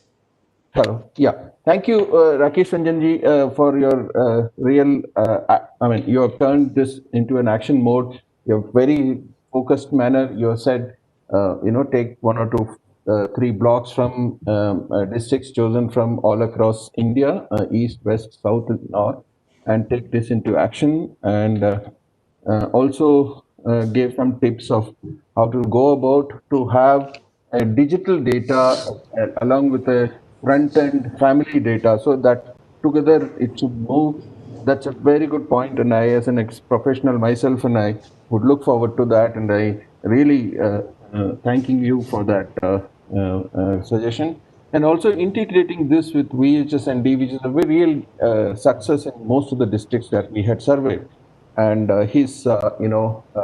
Agnani's point that we can look at the guidelines, how the awareness part can be integrated into this VHS&T can also be seen. So thank you for those points, important points. Now I will leave the dais to Mr. Ashwin Deshmukh. He comes from a very leading foundation from the private sector foundation, who is a civil society partner and working a lot across India. So over to you, Ashwin. Thank you for being here, and thank you. Can we Thank hear you, your guiding Mr. points? Jayakrishnan. Yeah. And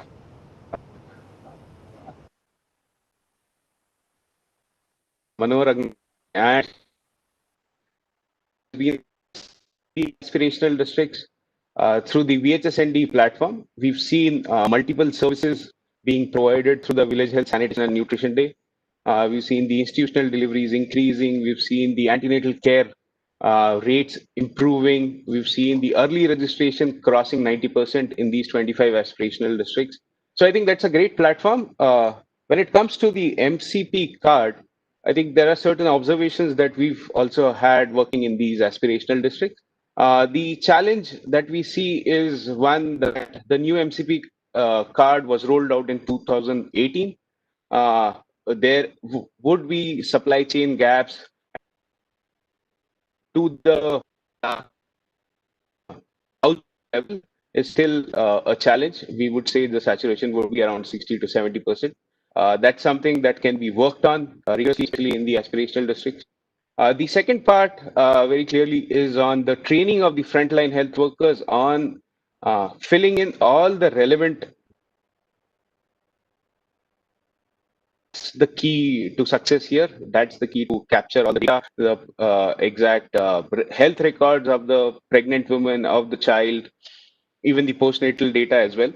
So I think that's one of the key interventions that is required to make this MCP card a success. The third, what we've observed also in the MCP card is, the frontline health workers keep that with themselves only. They fill the information, but they keep the MCP cards with them, either the ASHA or the ANM. I think that needs to be kept at the household level only, because there's a lot of information for the parents, for the care people in the household who can readily access the information to the MCP cards. Just if we work on these three aspects in the model blocks that Rakesh Ranjan sir said, I think we would see a great success in MCP cards. On the tracking side or on the technology side, there will be certain pilots done by NHM. They're still continuing. We have a mother and child tracking helpline working in certain states where each mother is registered on the RCH portal, and there are 7 to 8 calls done to this mother, and then tracked on whether they've received the antenatal care, whether they've received the immunization, whether they've done institutional delivery. Do they get access to JS5 services? Do they get access to all the free healthcare services that are required? But I think the challenge there today we see is that the usage of mobile by women in these rural and aspirational districts. Most of the times we see the numbers are handled by their husbands, or the ASHAs or the ANMs give their own numbers, and that's where the information is not properly recorded. I think technology and the MCP handbook together would play a significant role in ensuring that each mother, each child is being tracked, is being reported, and services are being provided, quality healthcare services are being provided. Now, coming to the school midday meal program, we are not as such a expert on midday meals, but on the meals provided at the Anganwadi centers for 3 years to 6 years children. I think there's a significant role where the civil society can play in terms of quality of the food that's being provided, training of the self-help groups who provide these midday meals, improving their nutritional knowledge so that what local recipes they can adopt, what local nutrients they can add to the midday meal so that the nutritional value of the meal that is being provided is improved upon. I think that is where I would like to suggest these recommendations from Piramal side. Thank you.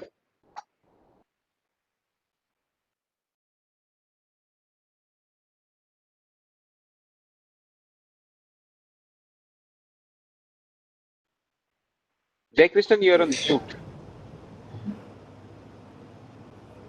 Thank you, Ashwin, for your valid points in support of the actionable items from the earlier presentations, especially your point on capacity building of frontline workers, both on filling MCP and digitizing the data. Both are important. I also agree, and also the how midday meal program in Anganwadi centers can how civil society organizations around the place can play a role in ensuring the quality and also provision of actual cooked meals and also keeping the nutrition value of the meals for the children, which in their very important years of life. So that's a very good point that you made. Thank you for that. And I will now give the session to Madam Vernali Dekha. Thank you, ma'am. Meeting you again. She is doing some commendable work as per our online survey that we did. The team there with Vernali ma'am as head, they're doing some commendable work. Faced floods, faced COVID, all that. So, but the statistic is doing some exemplary work that can be learned from, and I would like to hear her guiding points on this subject. Thank you. Over to you, Vernali ma'am. Thank you so much, sir. Thank you so much, sir. A very good afternoon to all my respected seniors and my friends. And the first point that sir had mentioned regarding having a block where we could implement this whole system, sir, it is a perfect and a very doable idea. And since it is related to literacy, in case of Gwalpara, we have one block, Rongvili block, where we have made all the females literate. So, and it is an entirely tribal block. So that is, in case of Gwalpara, I would say that we would like to go ahead with this, sir, and we would be very keen to do this because I feel that that it would yield strong dividends, sir, and definitely it is doable. And this is Rongvili block that we are talking about. So we also have a strong network of healthcare workers in Assam. We have of course, we have the ASHAs. We also have multi-purpose workers and surveillance workers. This is a very strong core. However, a lot of capacity building is required, but I feel that if we can orient them, they could provide hand-holding support to the households for the whole exercise of keeping household records, sir.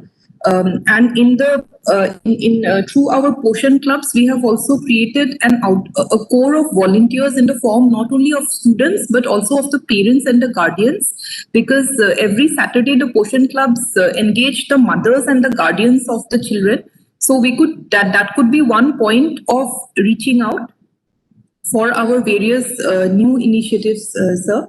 Also, sir has already talked about the VHSND and the Urban Health, Sanitation and Nutrition Days. And in Valpara, definitely, sir, we have had good dividends as we increase our VHSNDs, not only quantitatively but also qualitatively. From 23% we now conduct 100% VHSNDs, and we have upgraded a number of sites to model VHSNDs. So this is a very important forum, and in case of Valpara, we have been able to reach 100% KPIs in a number of health initiatives through the use of VHSNDs and urban sanitation and nutrition days.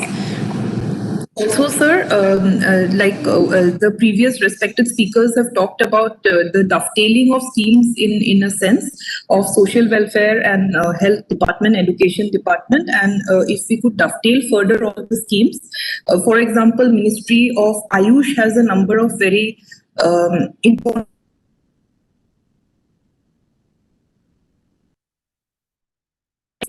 useful. And in case of Assam, sir, the highest concern, because we are second from the bottom in terms of maternal mortality rates, sir. So I feel that implementation of this whole system of MCH handbooks and of household cards would be very useful to the Assam context. Thank you, sir.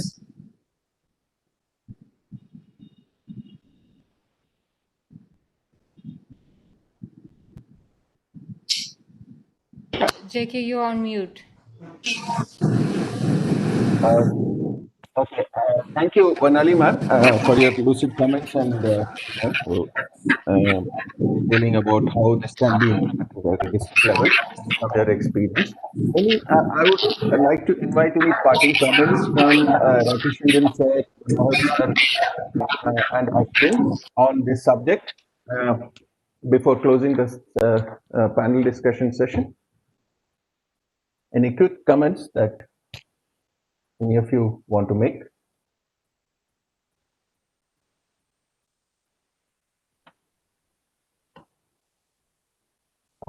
If there is none, I would like to hand over the mic to Yumi-san for the next session. Thank you. Thank you all panelists for your expert comments and guidance. Thank you. Thank you, Dr. Thank you very much. Thank you, Jai Krishnan, and thank you, Dr. Agnani, Mr. Ranjan, Mr. Deshmukh, and Ms. Deka for your valuable comments and insight. We are a little bit pushing the time, but now we'll move on to the question and answer session. We'll just pick up a few questions related to either presentation or the panel discussion. We can still accept some of the comments on YouTube comment section. And let me just pick up first question. Oh, sorry. Before that, I just would like to announce that we have a feedback questionnaire for this online forum, and we'll be sending to your registered email if you have done the pre-registration with us. And if you receive the feedback form link, please be sure to fill the form online at the end of the forum and give it back to us. And we'll also share the link, website link for the feedback form at the end of the forum on the screen as well. Okay, so let me just move on to question and answer session. One question. Okay, so the first question is from Ms. Madhavi Pandey from Piramal Foundation, and this is directed to Mr. Rakesh Ranjan. The question is, can we get a clear vision for hot cooked meal in across India? She means to say that the quality of a hot cooked meal, which the department is claiming to provide, is but nutrient is not sufficient. Sir, take-home data? So, first thing is that I wish that the concerned ministry which implement this particular program and the state governments, this question is directed to them because it is the question pertaining to implementation of a particular program. Whereas Government of India is concerned, Government of India's function is to see that the program runs and also to make the necessary assistance to the state government because this program is being done and run by the instrumentality of the state government. There are indeed a very good example of midday meal, and there are examples which are not so good in this particular in this particular field. So, as of now, the consensus is not to provide cash but to provide the meal. As of now, it is the case because, as I said, that the idea was that if you provide cash, which is far more efficient, with all the DBT which is there in the there, it is very easy for us to provide the cash, but it is always better to stick to the meal. So I don't think that we have taken any policy shift so far. This will always be, it will also depend on our dynamics within the home and the importance being attached to the nutrition of the children, which is largely a behavioral issue. And government has to wait and keep on nudging the household for ensuring that the nutritional elements are available to the children. So that being the case, it will be, as I said, that this question cannot be answered so easily that what can be the vision and what can be the sufficiency of providing the nutritional thing at the school level. It will be governed by the guidelines. The guidelines will have a facility to tweak it at the local level. In our nutritional program, I think Ministry of Health may agree that there has been a great deal of effort of taking the local food or the locally available nutrients in our program instead of trying to get some kind of a pre-cooked, some kind of a pre-mixed variety, which also there is a big votary for that as well. I mean, as I said, that there are many good points about providing the highly nutritious fortified kind of food, or the second thing is that to come to the level where you take the locally available food.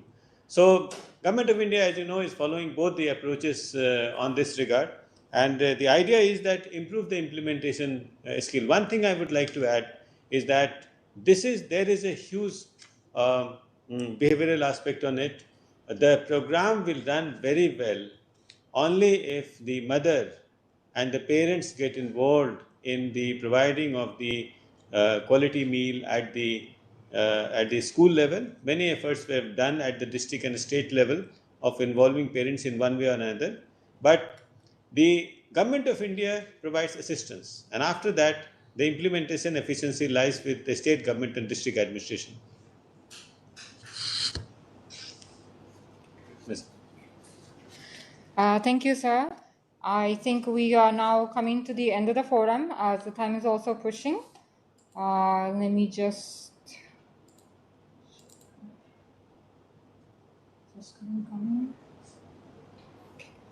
I would just like to inform the audience that we have some contact details of our teammate, Mr. Jayakrishanan, who has made the first presentation today and also facilitated the panel discussion, as well as Ms. Divya Mira from the ADP program in Niti Aayog. In case you have any further question or would like to reach out to us, any other matters related to the forum, you can write to either of them and we'll try to respond to you. So now we have come to the end of the forum, and for closing, we have Mr. Katsuo Matsumoto, the JICA Chief Representative of India. He will be giving a vote of thanks. Mr. Matsumoto, please switch on your camera and also the mic. Yeah, thank you. Can you hear me? Yes. Okay. So good afternoon, everybody. Namaskar. And first of all, I'd like to thank Niti Aayog for co-hosting the forum today. And the forum has been conducted very smoothly because of the well preparation and the management of your team. And we are also very glad to hear the views of all the speakers and panelists.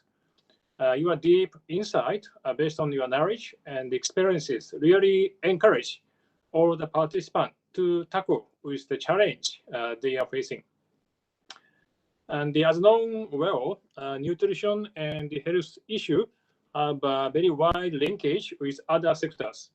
And we come to know that we should have a really comprehensive strategy to improve the achievement rate of the target. In India, we know the very good case of the civil organization like Akshay Patra Foundation, and they have demonstrated a very good practice for other developing countries. It emphasizes that the improvement of education and nutrition provided by the school lunch has a very close relation. This is a very, very simple fact, but it's very, very important for other maybe organization and maybe other country. At each household also, the education of the mothers is very important for the richer nutritious meals for the children. This is also very, very simple try, but this simple try will provide a very big impact. And there's no doubt that the state and the local government play a major role in implementing the development programs. And from this viewpoint, that the index system in terms of the achievement of SDG among the aspirational district program are very, very strategic and effective. We are very impressed with that. So it is a very pleasure to support this program initiated by the NITI Aayog. And until now, that I believe the more than 40 districts have used our JICA fund to prioritize the program, which include like a mobile education in Sikkim and like a bike ambulance system in local district in Maharashtra. So this is also the small try in each district, but I think impact is very big. And in the worldwide development context, it is very obvious that India's success in achieving the SDG will largely determine the global outcomes. So your collective effort will really change the international development map, and we'd like to see what will happen in 2030. India is a really main player for this one. And the world today is dealing with a very unusual situation caused by the COVID-19 pandemic, and the strong healthcare system, along with the nutritious sufficiency, a very key element to establishing the really resilient society. So in this context, we are also very happy to inform you that we JICA have already signed a 50 billion yen ODA loan. It is almost approximately the 30 billion rupee to strengthen the public health system under the initiative of the Ministry of Health. So today, our expert introduced mainly the Japanese case and views. And India is, of course, such a very huge and diverse country. It's a very different scenery from Japan, but it will be not so easy to apply those measures to your context in the same way. And we really know that the very excellent talent and the capability of the Indian people to get many things done by your own way. So we may call it a very innovative manner, and the innovation is really necessary to go ahead. And one of the very good character of the Indian is really innovation in my context. So finally, we'd like to thank you all participants today, and we'd like to also hold a series of such kind of forum from now. So we hope that more and more people will have a strong commitment of achievement of SDG. So thank you so much. Jai Hind.